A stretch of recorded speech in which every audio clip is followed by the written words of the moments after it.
guys all turn your mics on? Turned it on. Yep. Hello, everybody. Thanks for coming. This is a panel discussion about climate neutral. I hope some of you guys might be able to fill in this middle part a little bit so you're out of the aisle.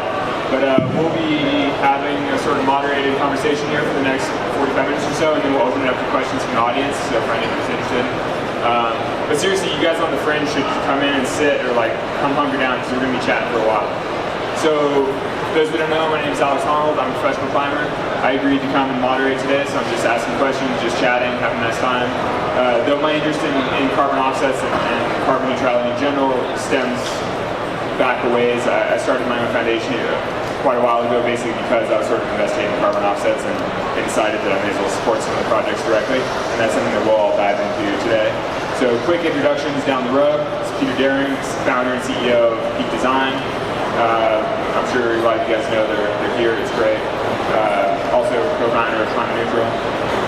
Hana Kajimura from Allbirds, which is the biggest shoe company that's joined, well, the biggest company that's joined on Climate Neutral. She'll be talking about the business perspective of her journey, you'll see. Agustin Silvani from Conservation International. He's going to talk a bit about what offsets are and how that works. And then Jonathan Cedar from BioLite, founder and CEO of BioLite. They've been offsetting their carbon since 2012, and he's also co-founder of Climate Neutral. So, just to dive into it straight away, maybe you guys can start with what is Climate Neutral and how did you guys start it? Thanks. Hey everybody, just a quick audio check, like how well can you hear me? Sweet, thumbs up, love it. All right. Climate Neutral is an organization. It's a non-profit organization that seeks to do one thing, and that's be the purveyor of a label, a certification called Certified Climate Neutral. And what that certification means, when you see this logo, it indicates that the brand displaying it has offset the entirety of its carbon footprint, back to every recognizable economic trace of their being in the world. They have done what they can to reduce their footprint, and whatever they can't reduce, they have offset by paying for it, by choosing to pay for their carbon. The point of our organization is to make sure that companies properly measure their carbon footprints and that they buy verified carbon offsets and that they have a reduction plan in place. If they do those three things, they qualify to be certified climate neutral. And personally, I think it's what every single company here at Outdoor Retailer should be doing, but not just in the outdoor industry. This should be pan-industry. This is a good idea and one that is financially achievable. We'll get into more of that soon, I'm sure. Indeed. I'm like, well, that pretty much sums it up. Let's just get out of here. So, Jonathan, could you talk a little bit about BioLite's journey, how you guys have measured your own, footprint, and then why that started with Climate Neutral for you? Yeah, sure. So for folks who don't know, BioLite is a personal scale energy company working both to bring clean energy access to smallholder farmers living in remote communities in developing countries, as well as taking those same technologies and making them available to all of us to have, independent energy-enabled adventures off the grid. Mike, okay. You hear me better now? Okay. So BioLite's journey with carbon offsets started by the fact that we are incorporated as a social enterprise. So we have a fiduciary obligation to our investors to measure our social, environmental, and financial impacts as a business. And as such, we have been measuring our carbon footprint going back to the first products we shipped. And it was easy for us because we had, can you guys hear me okay? Yeah, how about now? Better. Way better, okay. So we've been measuring our carbon footprint going back to the first products we've shipped. And this was easy for us because we had a full-time carbon expert in-house. But what we realized as we were looking at other companies starting this journey is just starting to understand that how to measure is very challenging.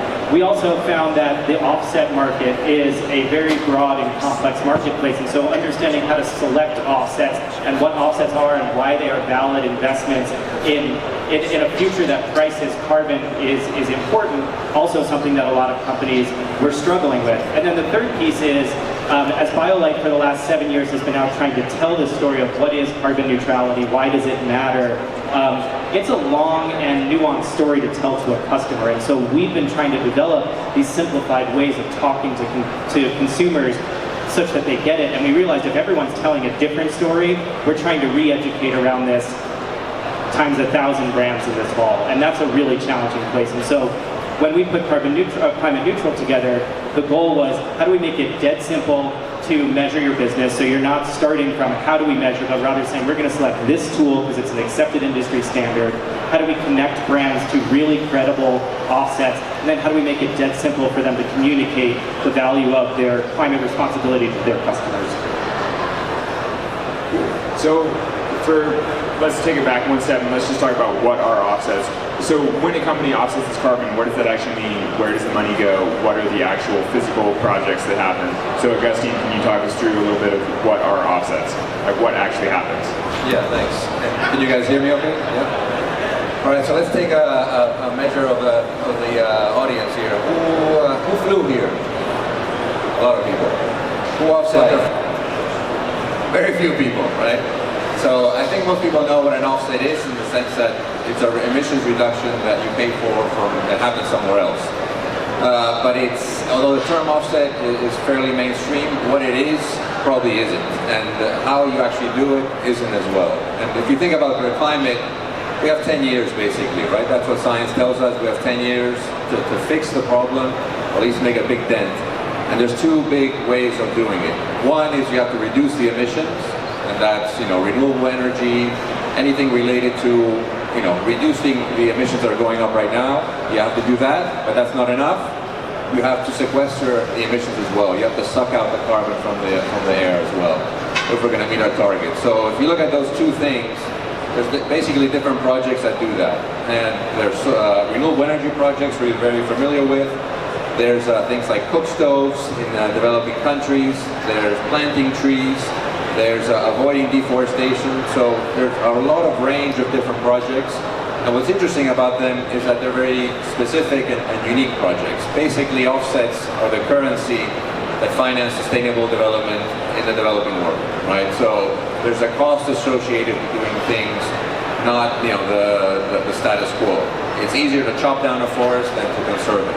This whole thing is set up on retail outdoor, right?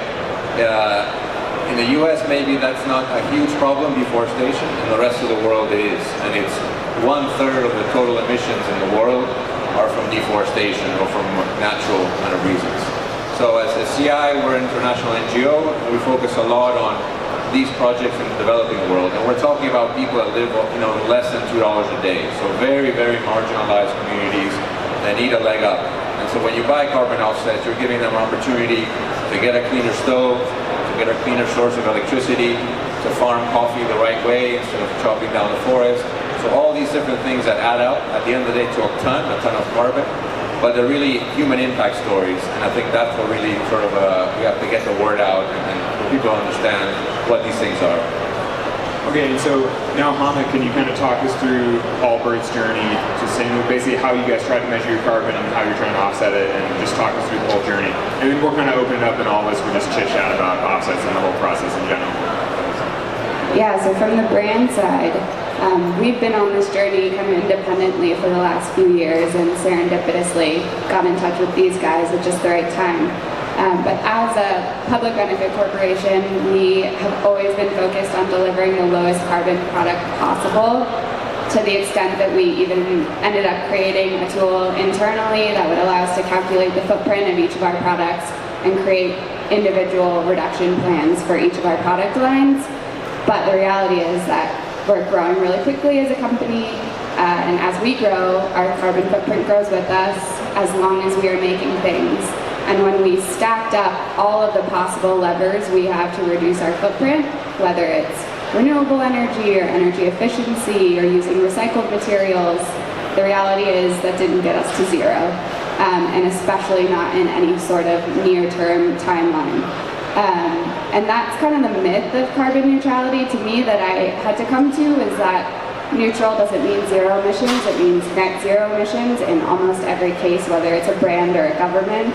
And so if we're going to buy offsets in 2030 or 2050, why don't we just buy them now for 100% of our footprint and use that to catalyze additional reductions within our supply chain? So we decided to administer that as a carbon tax internally. So we worked out that for every pair of shoes we make, it costs us about 10 cents to fully account for the carbon embedded in our product and our business, all the way back to the sheep emitting methane on farm, because we use a lot of wool. And as we sell shoes, we put that money into a fund. At the end of the year, we'll look at that fund and use it to fund projects that reduce or sequester more CO2. And for us, this was really about a sense of urgency. As Agustin mentioned, that this problem is far too urgent to not throw everything we can against it and see what sticks. That for us it can be not an or strategy, not reduce or offset, but reduce and offset, and that we have to use all the tools in our toolbox. And so we made that pledge in April that we're going to be carbon neutral from 2019 forward. We were already planning to calculate all of our emissions and offset all our emissions internally when we heard about climate neutral. And third-party certifications are really important to us. While we were going to do that, we didn't want you guys, our customers, to think we were just doing some sneaky math behind the scenes, and we looked for that third-party certification, but a lot of what was out there was not attainable to us. As a young brand, we can't do full-blown product LCAs every year and pay consultants to account our carbon for us. And we thought climate neutral was a really fit-for-purpose solution that would allow us to kind of get on with the hard work of reducing our emissions. Can I talk about pragmatism for a second? I've been in the outdoor industry for about 10 years now, and I have gone through the process of working with the Higg Index and trying to do that complex LCA that you talk about. And there are an incredible amount of variables involved in that. And for carbon neutrality, it's a bold claim, right? And it's subject, we're obviously going to put ourselves up for scrutiny, saying like, show me the math. And that's a part of this thing. And the math that we're going to show people is that we make reasonable estimates of what carbon footprints are, using greenhouse gas data, the best tactics in the world, but we make reasonable estimates based on the products and the weights of products that people are shipping, and then we round up, just to make sure. And instead of spending all that time and effort and energy and money and blood, sweat, and tears in precisely counting every bean of carbon, we just say that it's probably about here, let's guess here. Or if a company has actually gone through all that blood, sweat, and tears through calculable methods, we will of course accept that method as well. But we are removing the friction to get climate neutral certified. And this is incredibly important. It's incredibly important for brands not just my size, but for the North Face too. They're struggling with this big time to know what their impact is. If someone would grant them the license to say, it's approximately this, and then give them the incentive, customers need to give them the incentive to say, offset the whole thing. This is a big theory of change. This isn't one of those climate change tactics where it sounds like a good idea. This is something where if every business did it, it would make serious impact, like serious impact in fighting climate change. This is a real thing. There are two sources of carbon. There are companies and there are individuals. Individuals have to do their part too, but we can more easily corral the companies of the world and compel them to act, to choose to pay for your carbon. It is not free to remove carbon from the atmosphere. It costs money. As we begin reducing carbon from the atmosphere, the amount of money it costs increases, right? Because we gobble up the low-hanging fruit. We need to do that. We need to see the price of carbon rise. The price of carbon should be precisely the amount of money it takes to take it out of the atmosphere.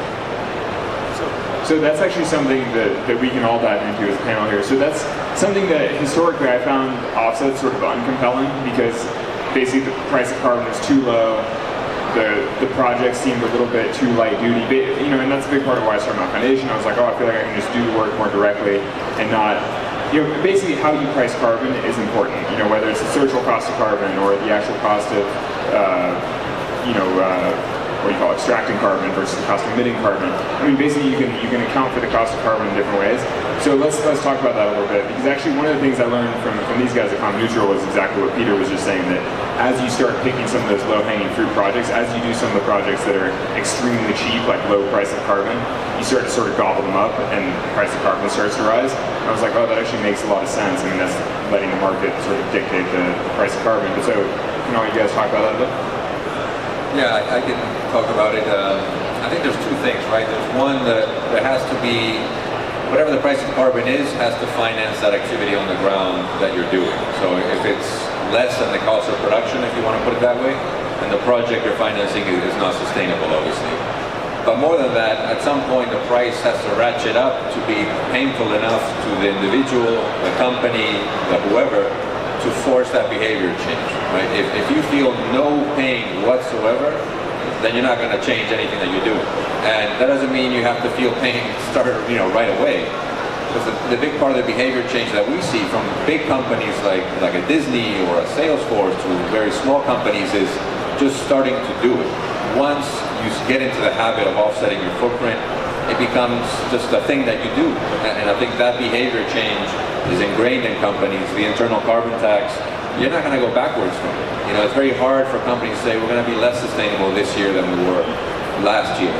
And I think that those are trends that we see coming. And if you think about sort of the social cost of carbon, you know, they say change, happens slowly and then all at once. Look at Europe, what's happening in Europe. It's no longer socially responsible to emit carbon, right? Flights in Europe have gone down 15% because of this flight shaming thing. Rail use has gone up 20%. So this stuff is real and it's happening, and it's your social license to operate. So don't take it lightly, because soon it'll be here, and if you have no experience in offsetting, then you're really going to be behind the curve. I also think that as a brand, there's a spectrum of how to go about this. There's one way where we just say, okay, our carbon footprint is X thousand tons this year. We go for an RFP to find offsets to buy against that, and kind of do that indiscriminately and just pick the lowest cost projects. There's another way to do this where, as a brand, you can get as direct, as specific, as close to those projects as you want to. You can go visit them. You can make sure that they're doing things that are aligned with your strategy and your supply chain. You can even create offsetting or insetting projects within your supply chain. So it doesn't have to be this either or of either we just buy into this market system and kind of indiscriminately purchase offsets. You can actually do a very tailored and bespoke strategy and make sure that those projects are really charismatic and are going to be stories you want to tell your customers. I mean, one thing I want to add to that, so, Agustin, as you said, we've got about 10 years, right, to avoid the most catastrophic impacts of climate change. And I think one of the reason climate neutral is so exciting to me is it offers an opportunity for all of us to get involved today. I feel like we've all been sitting here saying, when's the government going to regulate on this? This is a government problem. It's too big for us as individual companies. And I don't think that that's true, right? So as we heard this morning in the industry breakfast, the outdoor industry is an $887 billion industry that represents a little under 2% of the US economy, right? And basically all of those decision makers are in this room today, right? So if we, as an industry, could step up, measure our carbon, agree to put a price on it, and speak vocally to our consumers and to our government about our willingness to act, the compatibility of a price on carbon inside of our businesses, the way that our consumers who are voters value this, we as an industry can catalyze this kind of change and really push our government to take the required action to put us on that path to be at an appropriate level of emissions inside of 10 years. And I think that's really the challenge, right? Because otherwise I feel like we're all sitting here saying, well, someone's got to do something, and this is our window to act. And this is something as an industry we have such an amazing and proud history around, whether it's the preservation of public lands, whether it's the adoption of the Higg Index. This is an industry that's willing to lead with its values, and that gets rewarded by its consumers. So, and essentially, making it good business for us to lead with our values. And I think that's really the challenge that Climate Neutral is presenting to everyone here today, is enough sort of waiting for someone else to take the action. This This is one recipe that you can take today that's pretty easy.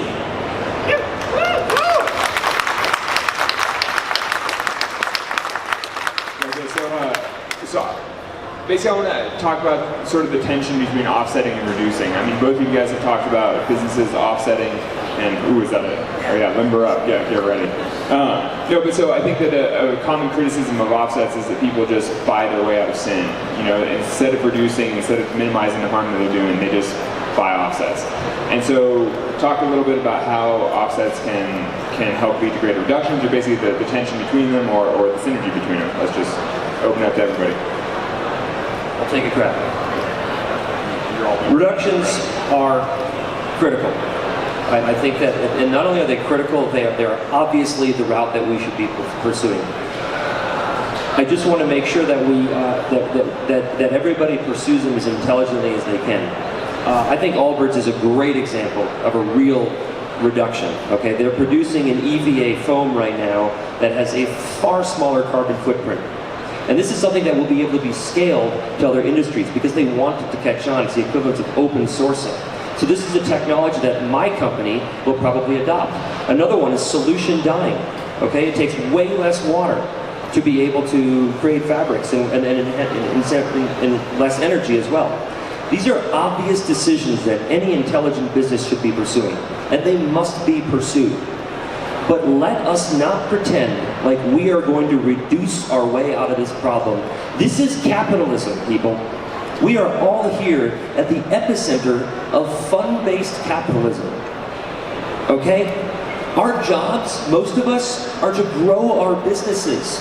We have population increasing. This shit isn't going down. You can't reduce your way out of this problem. The good news is that when 2050 rolls around, probably all our vehicles will be electric. Our energy is going to come from wind and solar and have storage provided by those electric vehicles, and we will be a fairly carbon-free economy. The problem is, what do we do in these next 30 years to mitigate that incredibly difficult chunk of carbon while we are still producing fossil fuels? And that is why offsetting, in conjunction with reduction, is the only way we're going to get there for businesses. And the beautiful thing is that they can afford it. It's 1/5 of 1% of Peak Design's revenue to offset the metal and plastic and textiles that we ship around the world. 1/5 of 1%. And that applies to North Face, and that applies to Patagonia, and that applies to anyone in here, approximately. 1/5 of 1%. It is affordable. And that's why companies not only can do this, I think they should do this. Yeah, it is affordable, and it is one of the most efficient economic decisions around sustainability that we will make as a company.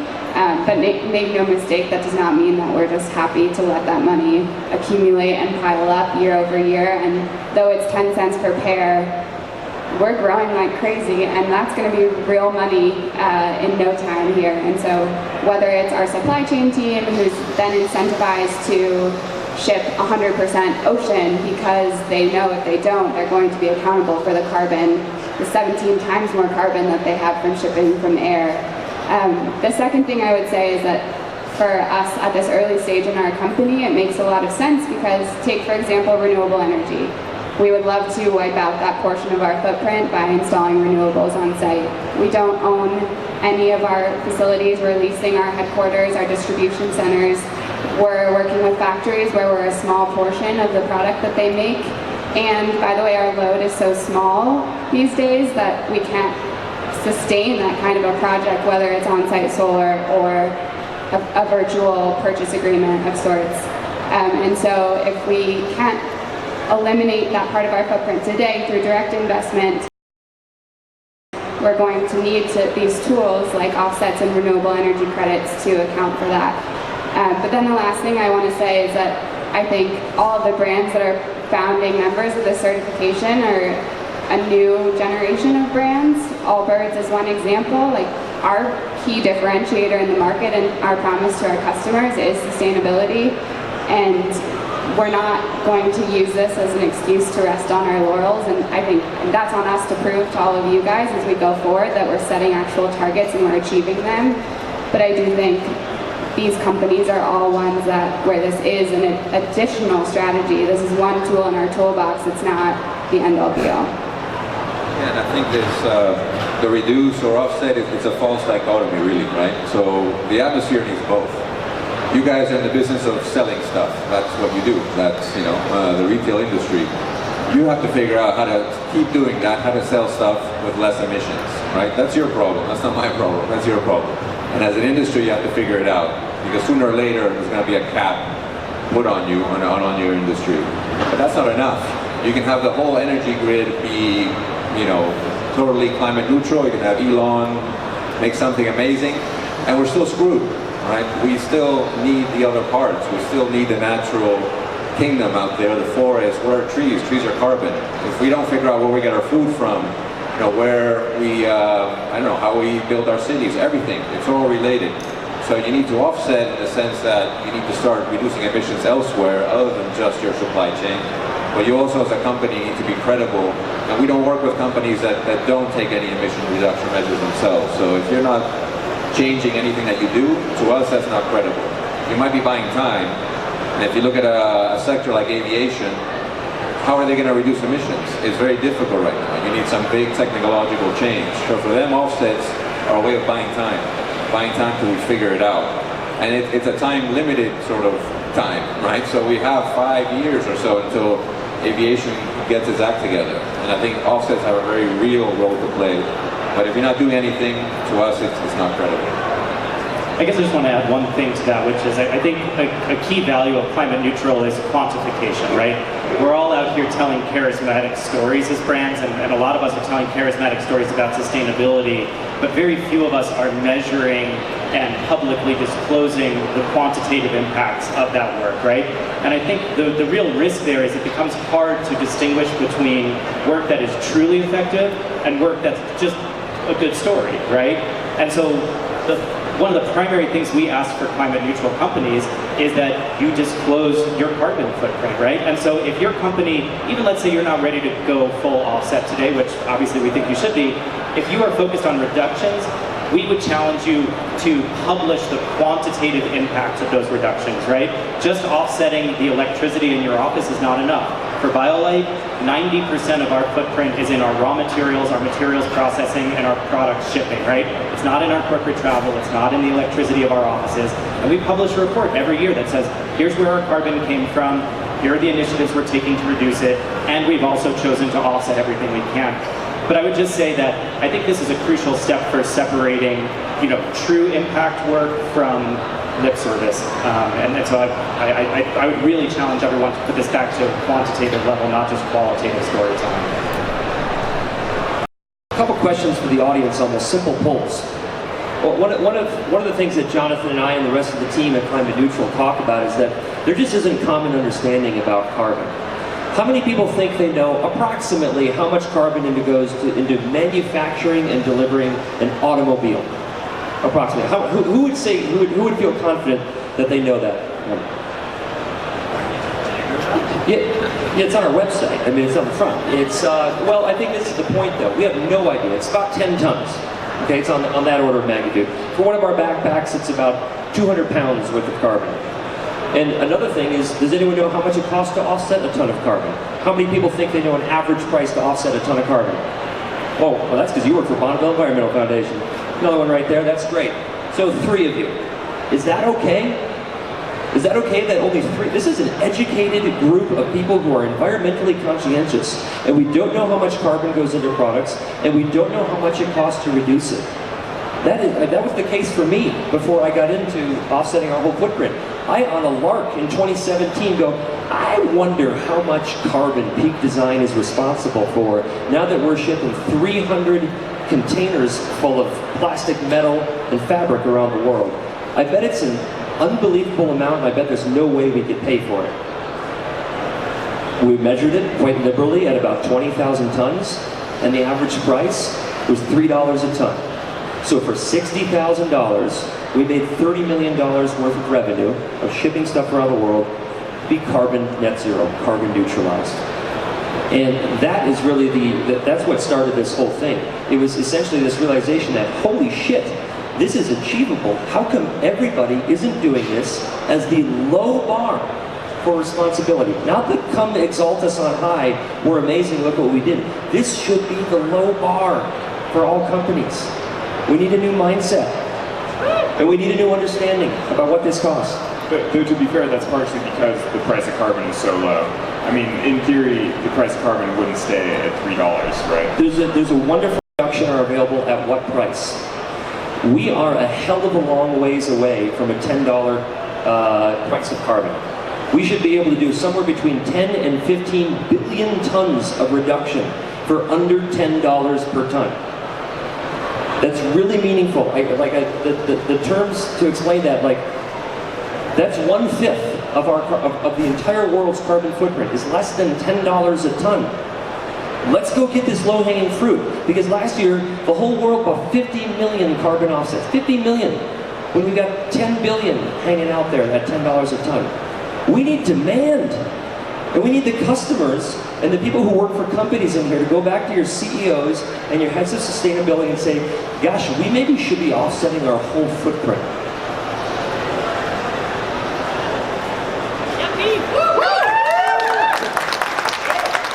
Actually, so I'm just curious, how many of you guys actually work for brands who this is relevant for, and how many of you guys are here to stroll around and score all the free swag and steal snacks and things? Just because, okay, so you actually work for a brand, or you're here to steal swag? Okay. Yeah, I was just curious because I'm used to hanging out in the whole climbing zone of the show, which is mostly just people here to steal free snacks and hope to get free product. But it seems like most of you guys are actually in business, which is great. You know? Thanks for making all the things that we steal here at the show. Hey, you're a business too, pal. You can offset your footprint. Yeah, well, I mean, actually, I kind of do through the foundation. Good man. Let's get you certified. Yeah. No, I mean, well, honestly, that's a big part of why I started the Hana Foundation, was because, you know, basically all the math for emissions was slightly opaque to me. I mean, I did some rough back of the envelope math for my own personal footprint from going on expeditions and things like that. Wasn't totally clear. I wasn't totally sure how to offset it. And then ultimately, I realized that the money that I was going to give to an offsetting program was all going to support specific projects somewhere else. And so I decided I may as well just support those projects directly. And then after 5 or 6 years of that, now the Hana Foundation specifically supports solar projects around the world.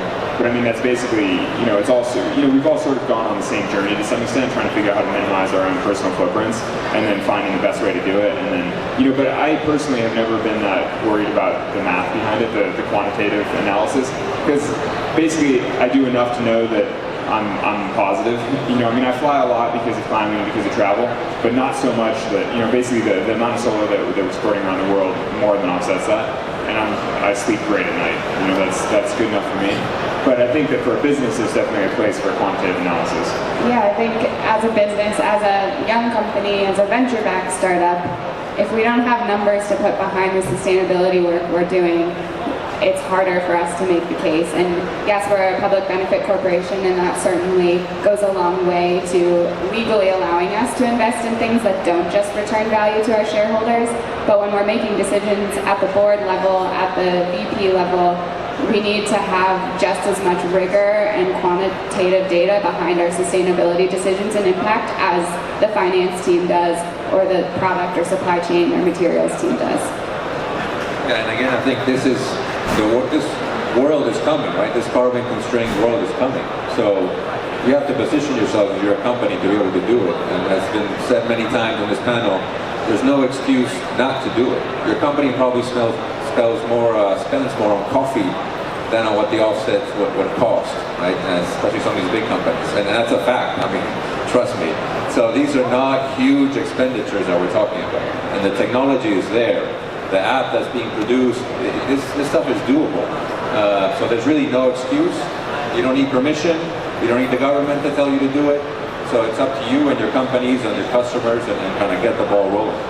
And I think, as we've alluded to a few times, not all offsets are created equal. There are less good offsets and more good offsets, and the good news is there's a heck of a lot of tools and organizations out there that want to help you find the best ones and make the most sense for your brand. I think at the very basic level, there's guidelines like these guys are putting in place around kind of the year of the offset, as well as the standard third-party certification that it is certified and registered to. But there are also partners out there that will help connect you and do extra due diligence on these projects to make sure that they fit your specific guidelines and strategies as a brand. And you can get those offsets at just as economically as any others. One quick thing, Alex, on the bean counting that you talked about. I want to illustrate a kind of a problem that exists in today's world, which is one of the things that climate neutral is going to solve, and that's unified accounting, both simplified and unified. In 2017, the year that we measured our footprint, we came up with 20,000 tons. Patagonia also measured their footprint. They found themselves responsible for 140,000 tons of carbon. We found our responsible for 20,000. So 7 times as much for Patagonia. But Patagonia did 35 times as much revenue as Peak Design did. Our manufacturing processes aren't that different. Certainly Patagonia has led the way on best practices in manufacturing, but they are not 5 times more carbon efficient than we are. And that represents the fact that there is no unified standard of measurement for carbon. It's one of the services we hope to provide operationally with Climate Neutral. I think it's worth supporting.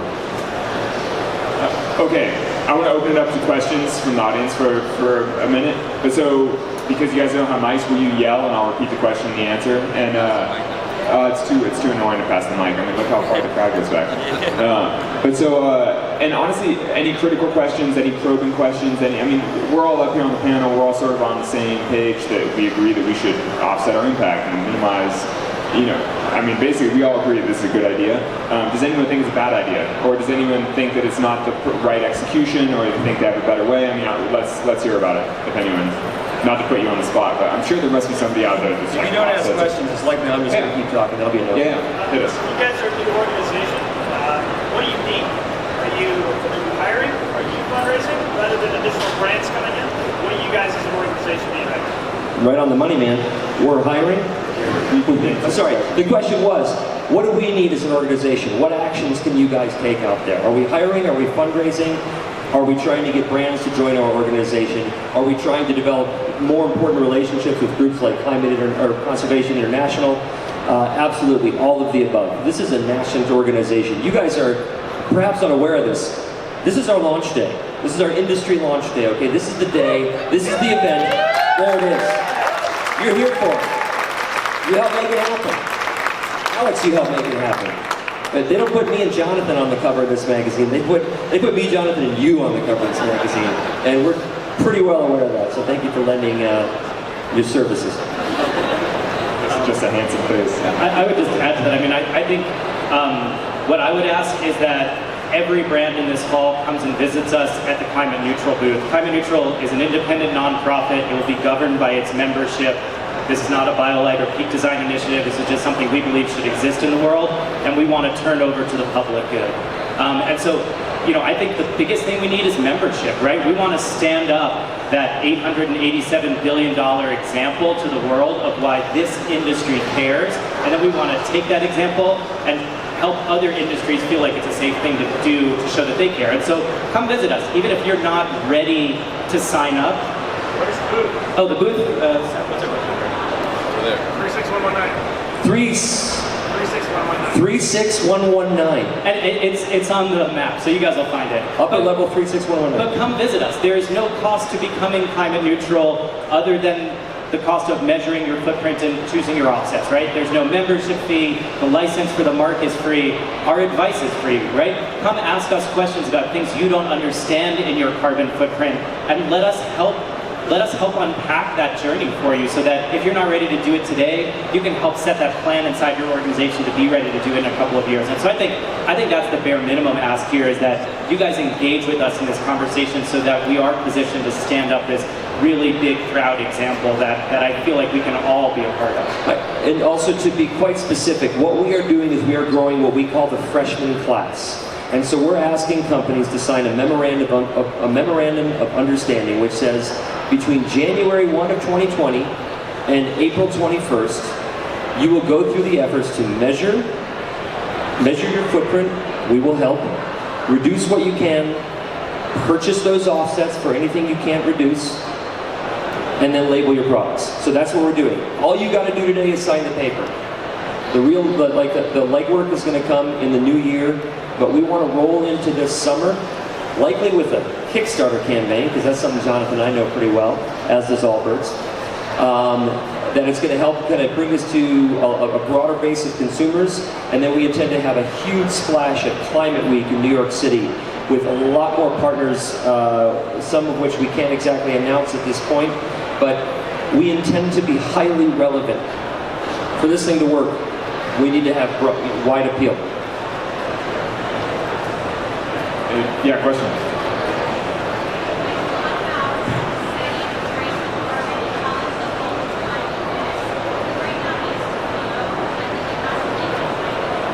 Yeah, so the question is, have you guys thought about setting a price on carbon? Because right now the price seems too low. Has Climate Neutral thought about setting its own price on carbon? So two things with respect to that. First off, the social cost of carbon, let's assume it's $50 for emitting a ton of carbon.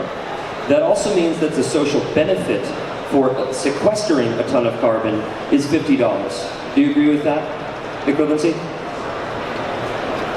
I mean, the whole concept is carbon balance and carbon accounting, right? And I believe in the social cost of carbon, but there's also a social benefit to reducing carbon, which is important. And with respect to the cost of the offset, offsets are priced based upon how much it costs to create the offsetting technology. For example, Peak Design proudly covered a landfill in South Carolina with a tarp and collected methane gas. That's a pretty cheap offset to buy because it's not that expensive to cover it with HDPE tarp and push dirt over the top and collect the gas. And it's a very quantifiable amount of methane that you're preventing from going into the air. So I think for this system, I mean, this doesn't matter. Economists believe that for this to be a market-driven economy, it has to have to do with the cost of actually reducing the carbon. We will see that rise as the low-hanging fruit gets gobbled up. But we should not be arbitrarily setting a price, the market should set it. With that said, I think one thing that we can provide as Climate Neutral is clear visibility to where that price is moving over time, so that companies can model this into their businesses in a business compatible way, right? So today we're asking people to model around $5. The truth is that tons are a little bit less expensive than that, so I think that's a conservative figure. But part of the value that we can provide as a huge demand aggregator is to really have visibility into, how quickly are we scooping up these low-hanging tons, what will the next tons cost, and really help businesses plan for the evolving price of carbon. Yeah, actually, so I just want to tell a random little anecdote. So I had breakfast with Peter a couple weeks ago and we were talking about this, and he told me this whole story of Peak Design covering a landfill, and that's how they reduce their emissions. And I actually pushed back on it pretty hard because I was like, that is an extremely uncompelling example. I was like, the landfill, that should be regulated. The municipality should be forcing them to do it. The business should be doing it. Basically, there should be rules in place. It shouldn't be Peak Design's place to help some random landfill, which is presumably a for-profit company. They're charging their consumers to haul their trash, and then they're not covering their own landfill. I'm like, that's BS. Why is Peak Design doing that? What a waste of carbon offsets.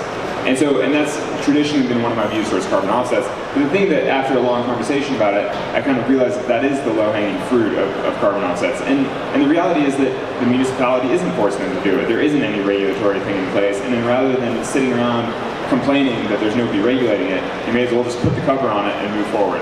And that's kind of the thing, is that the price of carbon is super low right now, but once you start covering a bunch of these landfills, you're like, there's a finite number of landfills, you run out of cheap projects like that, and you start getting into the more significant projects that actually have a real, they start to do work that I think is more significant in the world, which is, some of the projects that I've been supporting through Mount Foundation, things like that, supporting energy access abroad. And so basically, a landfill might not be that sexy of a project. You're like, that's lame, they should be doing it themselves. But the reality is they're not doing it themselves, and you may as well just get it done and just keep moving forward. And that's kind of the decision that I came to. But yeah, I think that's sort of a hobble the climate change movement in general, is the search for perfection, right? So our house is burning, right? And what do you good enough? What's a good enough bucket? What's a good enough kind of water? We can figure out perfect a little bit later on, but right now let's scoop up as much of this stuff as possible, let's at least gain some time so we can figure some of these things out. And I agree with you 100%. The carbon price needs to be higher. But just like anything else, it's going to be a spectrum. And there's going to be some companies that go after sort of high quality, not high quality, but let's say something you can put on the front page of your CSR report, right? You're proud of, that carbon is just one component, but it's really the human story, or you're helping conserve tiger habitat, whatever it may be, that's really compelling. Some companies like that, some companies not. So I think we need a spectrum for the market to flourish. We need it to be a market rather than a niche-y little thing that only a few companies can afford. And from the brand perspective, when we set about on this journey and started looking at offsets, the first thing we said is, like, we want it to be additional, we want it to be permanent, we want the standard things, we want it certified to a third party, and the range of projects we get back is like between 50 cents and $25 or more. Like, it's a wide range.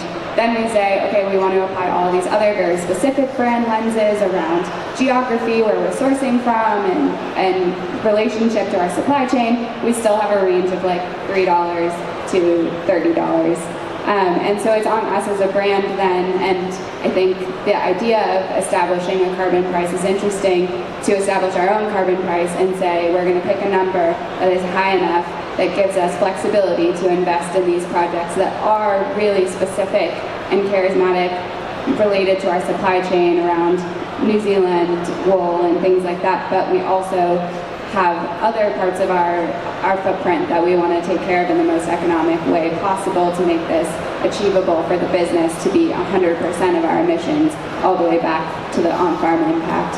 And so I think it's ultimately, without any sort of guidance from the government, we all do have to set our own carbon price, and hopefully that's a portfolio price that makes all parts of this landscape attainable. I guess I just want to add one really quick thing to that, which is just to reiterate, because I think our goal here is to make these decisions easy, and that's a big piece of why we created Climate Neutral. This is a complex topic of offsets, and we know that that's been a barrier to adoption, and our job as a nonprofit is to help you guys do this, right? So you can just simply buy into a fractional share of our portfolio and call it a day. You don't necessarily, it's great if you have the resource to really deeply know this work in the way that, you know, Hana and the Allbirds team do, but if that's not where your company is yet, we can help make this dead simple for you. I'm proud of the landfill. Maybe one more question over here, and then some concluding remarks, and then let's get on with the show. So here, one more question. So the price is unbelievably cheap right now to me, like realizing that. When you talk about the low-hanging fruit being consumed, it's some brand that's thinking about putting in 2 years from now. When this thing catches on, all the low-hanging fruit's gone, prices have gone up a ton, and all of a sudden it's a lot more expensive for me. What do you expect the market to do long-term with? So the question is basically, what do you expect the market to do long term? He's talking about the price is super low right now, but if a brand can't get into the carbon market for a couple years and the low-hanging fruit gets gobbled up, what happens then?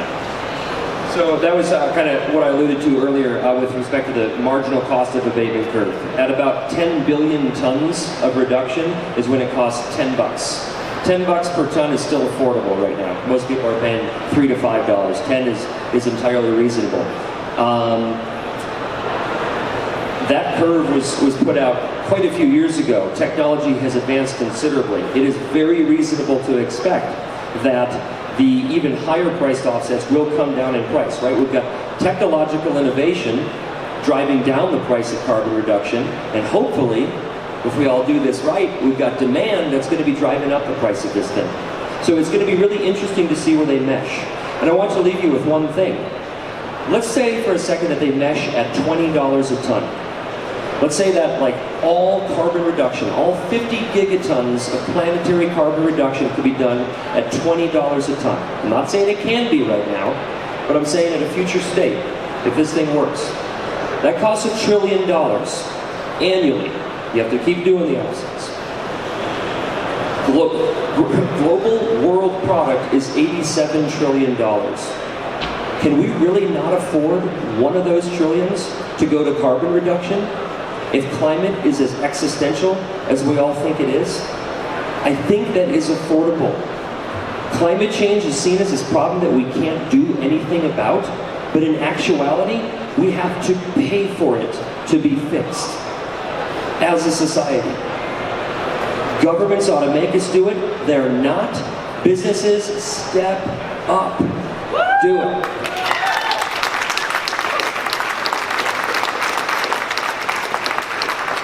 I think with that, let's call it a show. Let's all party. I think we'll all be hanging out to take questions, chat off stage. But thank you guys so much for listening, and hope you guys check out the Hana Neutral booth. Cheers.